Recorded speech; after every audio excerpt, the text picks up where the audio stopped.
what's so important about Natal is that it doesn't feel like it's a device. It just feels like it's a window into a world. And because it doesn't feel like a device, even like a phone, you don't feel like you have to learn to use it. And that is enormously liberating for people. Is that if you walk up to it, like the 3 demos that were shown in the press briefing, you don't have to tell people how to play those games. They walk up and they move their arm. Oh, I get it. That's my arm. And that is a hugely powerful thing. Even no matter what game that has existed before, a controller-based game or mouse-based game, there always has to be instructions, and those instructions are, press the blue button to continue or whatever. But it's far less likely you need that with Natal.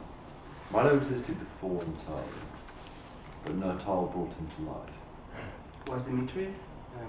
Dimitri was Milo, yeah. So we would have used the name Dimitri, but there was legal reasons we couldn't.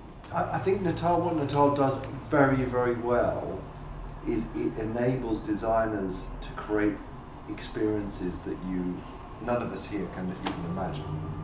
That's because it's so new. I mean, and it's so different. And the controller is a fantastic device for playing the games that we have designed for it. For playing, first-person shooters and third-person RPGs. I've done Fable. It's a fantastic device for playing a game like Fable. But is it the end of the road? No, it's not. It's just a device which is good for doing that. Natal will have a whole new genres of game that we can't even imagine. And I think the less you think about how am I going to do this with Natal, how am I going to navigate, how am I going to move left, how am I going to move right, how am I going to move forward. The more you think about that, the less you're really thinking the right way, because the right way of thinking is, okay, imagine a controller never existed and it's the first game I'm ever making. You wouldn't miss any of those things, and I think that enables us to do really new and amazing experiences. What I would say to them, the first thing I would say to them is, to answer that question, it needs peripherals. Well, guess what? We've got peripherals. They're the things that we hold in our hands. If we choose to use them, we can do. And you saw a little bit of this in Milo on the on-stage demo when Claire just drew a fish, and I'm not so good at drawing fishes actually. And when she drew a fish and went like that, well, this piece of paper is a peripheral. And this Natal is fully capable of recognizing objects in your world. If you want to use a ball, pick up a ball, because Natal can see that. So there's an enormous number of opportunities there for completely new and different experiences. Why is the name Milo? There's a very funny story about that.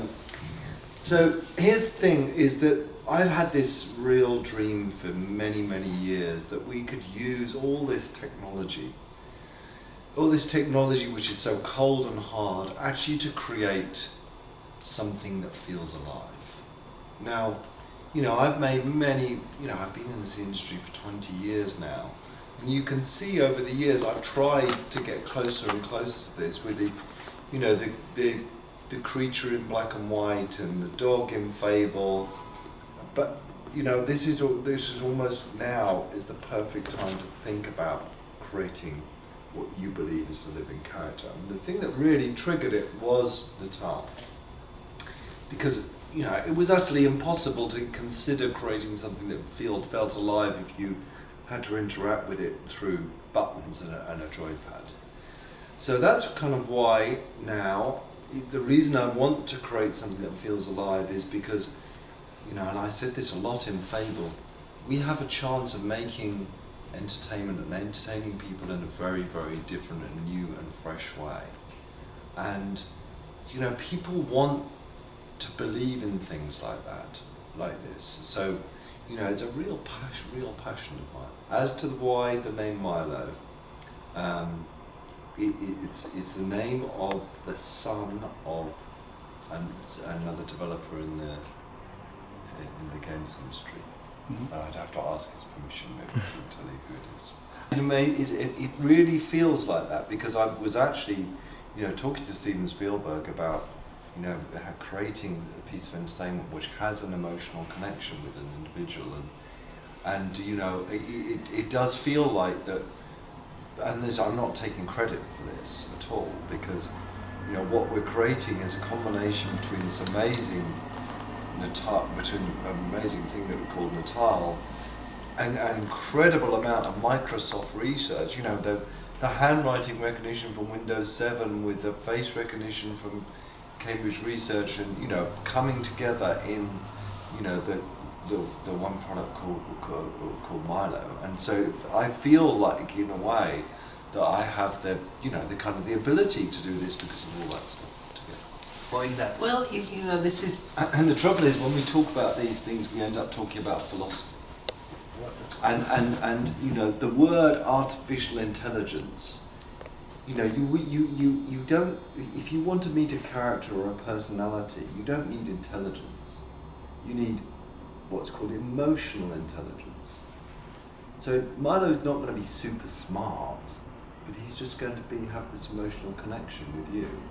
And that's why we've been working on something called emotional AI.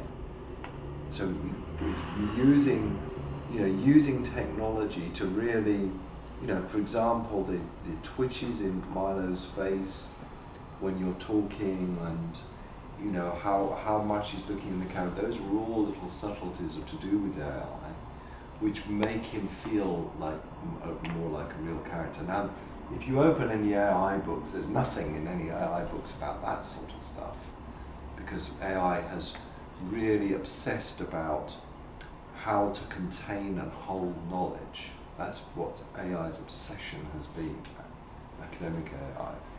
Our obsession is how to use technology to make something emotional. I do. I mean, it's entertainment. I mean, does, for example, Myst, a computer game, should that be a video game? Do you think? Yes. Yeah. Yes, it did. Do you think The Sims should be called a video game? Well, Milo is definitely a video game. It is, it is definitely, yes, I definitely. But what is the objective? Well, I could, you know what, I would love to tell you that. I could completely tell you what the objective is. I could tell you every single game mechanic.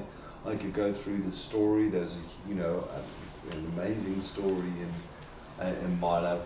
But I have given myself a rule that I will not talk about things unless I can show them, and I just haven't got the things to show you and prove those things. But it is definitely a game, and it's got a score, and there's compulsion to it, and there's a story. Don't think of it, yes, everything you see is kind of like a tech demo, but behind the scenes, we've just taken little bits from the whole overall experience. Does Fable have an end? Yes. You sure? You played Fable 1, and then you got and went and played Fable 2, so it didn't end there. Do you think at the end of Fable 2 that isn't going to be the end?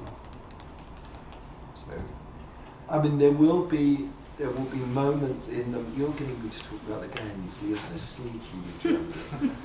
There'll be moments in the Milo story which will feel like the end of chapters. But whether we choose to end the story completely, I'm not for some time. People don't like calling things that they spend millions and millions and millions of dollars on a game. They'd rather call it entertainment.